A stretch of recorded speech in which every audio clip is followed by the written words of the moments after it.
Eastern Himalaya. Eastern Himalaya में हम लोग आसाम हिमालय एंड पूर्वांचल हिमालय को कवर करेंगे, जिसमें कई सारे हिल्स हैं, कई सारी नदियां निकलती है, कई सारे पासेस हैं। इन सभी चीजों को देखेंगे।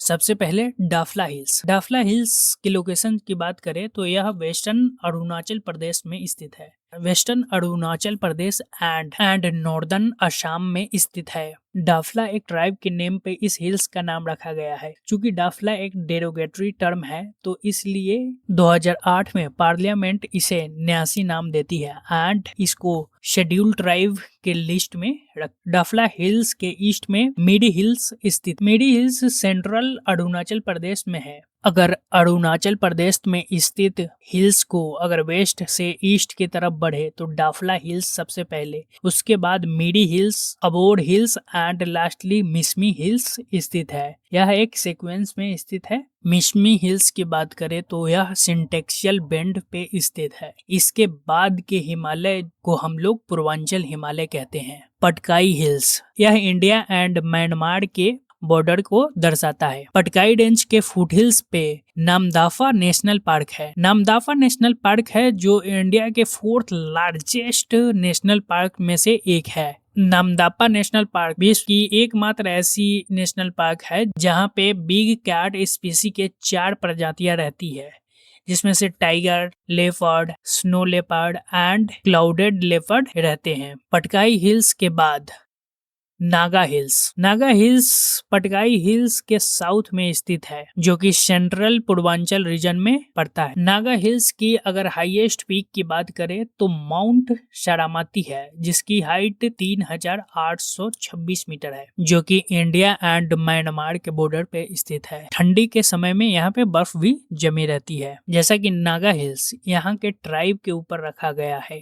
नागा ट्राइब एक अम्ब्रेला टर्म है। इसमें लगभग 16 डिस्टिंक्ट इंडिजिनियस ट्राइब होते हैं, जैसे में अंगामी, आओ, कैन्योक, सुमी एक्सेट्रा। पूर्वांचल रेंज के अगले पार्ट, इसके साउथ में, नागा हिल्स के साउथ में मणिपुर हिल्स स्थित है। मणिपुर हिल्स इम्फाल वैली द्वारा 2 भागों में बांटा जाता है, western hills and eastern hills. Eastern hills जो कि म्यांमार बॉर्डर के आसपास है एंड वेस्टर्न हिल्स जो कि Assam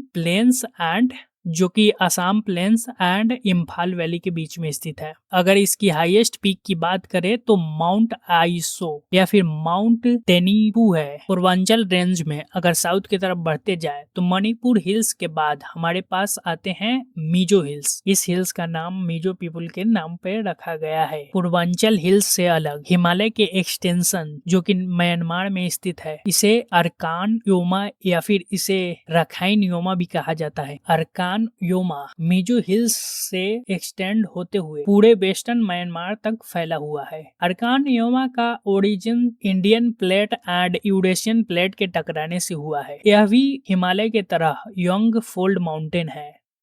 Barail range north East India में काफी इम्पोर्टेंट माउंटेन रेंज है, जो कि नागा हिल्स से लेकर के मेघालय प्लाटू तक फैला हुआ है। इसी Barail range and Naga hills के जंक्शन से एक रिवर निकलती है, जिसे धनसिरी रिवर कहा जाता है। धनसिरी रिवर ब्रह्मपुत्रा के लॉन्गेस्ट ट्रिब्यूटरी है। यह लेफ्ट बैंक ट्रिब्यूटरी है। वैसे ही मणिपुर हिल्स से एक रिवर निकलती है, Barak river. Barak river Brahmaputra river के 2nd लार्जेस्ट ट्रिब्यूटरी है। Major passes in North East India, Jelepla and Nathula pass काफी इम्पोर्टेंट पास है, जो कि हम लोग सिक्किम वाले पार्ट में पढ़ चुके हैं। नॉर्थ ईस्ट इंडिया में सबसे पहला पास की बात करें तो बोमदिला पास अरुणाचल प्रदेश को लासा जो तिब्बत में है उससे जोड़ता है। यह असम प्लेन एंड अरुणाचल प्रदेश के हिल्स के बीच में गेटवे की तरह काम करता है। अगर आपको तवांग जाना है तो आप बोमदिला पास से ही जाएंगे। Tawang region Tibetan Mahayana Buddhism के लिए काफी इम्पोर्टेंट प्लेस है। यहाँ पे उनकी 6th दलाई लामा की जन्मस्थल पे उनकी एक मोनेस्ट्री बनाई गई है, इसलिए काफी इम्पोर्टेंट प्लेस हो जाता है। उसके बाद बमला पास इंडिया चाइना के बॉर्डर पे स्थित है, जो कि तवांग टाउन से 37 किलोमीटर नॉर्थ की ओर स्थित है। जैसे कि यह इंडिया चाइना बॉर्डर पे स्थित है तो यहाँ पे जाने के लिए आपको 2 स्टेप परमिट की आवश्यकता होती है। 1962 के वॉर के समय चाइना ने इसी पास को यूज किया था इंडिया पे अटैक करने के लिए। उसके बाद तुंगा पास इंडिया एंड चाइना के बॉर्डर पे स्थित है। इसी के बीच से मैकमोहन लाइन निकलती है। यह आम नागरिकों के लिए खुला नहीं है। यहाँ से कोई ट्रांसपोर्टेशन, कोई इंपोर्ट एक्सपोर्ट नहीं होता है। इसके बाद हम लोग यंग्या पास की बात करेंगे। यंग्यास पास तुंगा पास की तरह यह भी इंडिया चाइना के बॉर्डर पे स्थित है और यहाँ भी सिविलियंस को अलाउड नहीं है। हिस्टोरिकली इस पास का उपयोग किया जाता था। आज के समय में इस पास का उपयोग नहीं किया जाता है। इसके बाद हमारे पास है दिहांग पास। यह पास Arunachal Pradesh and Myanmar border पे स्थित है। यह पास अरुणाचल प्रदेश के चांगलांग डिस्ट्रिक्ट या फिर इसे लोकेशंस की बात करें तो अपर सियांग रीजन में स्थित है। यह पास काफी घने जंगल से होके जाती, सो यहाँ पे आम इंसान को जाना काफी मुश्किल पड़ता है। वैसे भी यहाँ सिविलियंस एंड टूरिस्टों को अलाउड भी नहीं है।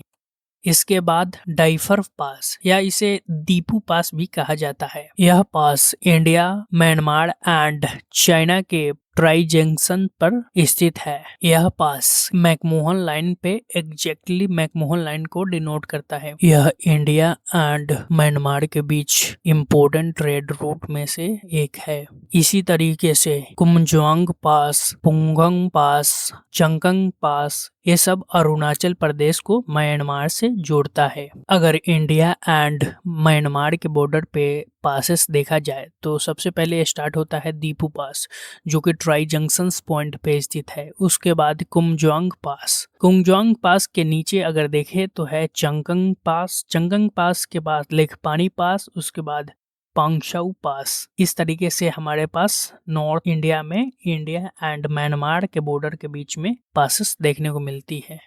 पांगशाऊ पास भी इंडिया एंड म्यांमार के बॉर्डर पे स्थित है। यह पूर्वांचल हिमालय में लोकेटेड एक माउंटेन पास है। इसे हिल पास भी कहा जाता है। वर्ल्ड वॉर 2 के समय इसका उपयोग किया गया था, इसलिए इसे हिल पास भी कहा जाता है। यह पास आम नागरिकों के लिए खुला हुआ है। मोढ़े पास या फिर इसे मोढ़े बॉर्डर क्रॉसिंग भी कहा जाता है। यह मणिपुर से होते हुए इंडिया एंड म्यांमार को जोड़ता है। इसकी ऊंचाई काफी कम है। लोअर एल्टीट्यूड होने के कारण यह पास काफी इम्पोर्टेंट पास में से एक है। यहीं से एशियन हाईवे 1 निकलती है, जो कि साउथ ईस्ट एशिया से लेकर के न्यू दिल्ली एंड टर्की को जोड़ता है। यह इंडिया के एक्ट ईस्ट पॉलिसी के लिए भी काफी इम्पोर्टेंट पास है। यहीं से एक हाईवे गुजरती है जिसका नाम है India Myanmar Thailand trilateral highway. मोढ़े पास काफी इम्पोर्टेंट पास है।